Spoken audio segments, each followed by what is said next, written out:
देशात अनेक गुन्हेगारीच्या घटना घडत आहेत। अनैतिक संबंधातून हत्या, आत्महत्या तसेच बलात्काराच्या घटनाही घडताना दिसत आहेत।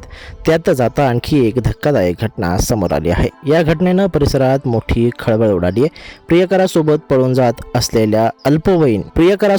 जात असलेल्या तरुणीला तिच्या आईने पकडले। यानंतर ही अल्पवयीन मुलगी पुन्हा पळून जाऊ नये यासाठी तिने आपल्या मुलीचे हातपाय स्टॉलला बांधले, तसेच तिला तिथेच झोपवले। झाशीमधील या घटनेची संपूर्ण शहरात चर्चा होत आहे।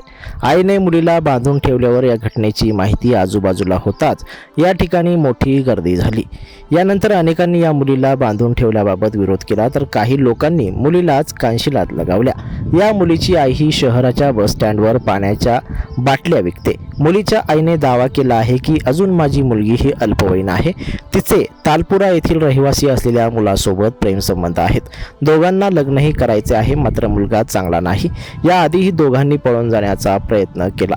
मुलाच्या घरी जाऊनही मी समजावले, मात्र मुलाने ऐकले नाही। तसेच पोलिसांना या तरुणाची तक्रारही केली, पण पोलिसांनीही काहीच कारवाई केली नाही। आईने सांगितले की शनिवारी रात्री जेव्हा मुलगी पळून जाण्याचा विचारात होती तेव्हा तिला पकडले। काही लोकांच्या मदतीने तिचे साखळदंडाने हातपाय बांधून कुलूप लावले। काही लोकांनी या कृत्याला मानवतेच्या विरोधात असल्याचं सांगितलं। दरम्यान याबाबतची माहिती पोलिसांना मिळताच यानंतर पोलिसांनी घटनास्थळी धाव घेतली, तसेच मुलीची सुटका करत तिला तिच्या मोठ्या बहिणीसोबत पाठवण्यात आले आहे। यानंतर आता पोलीस या प्रकरणाचा पुढील तपास करत आहेत।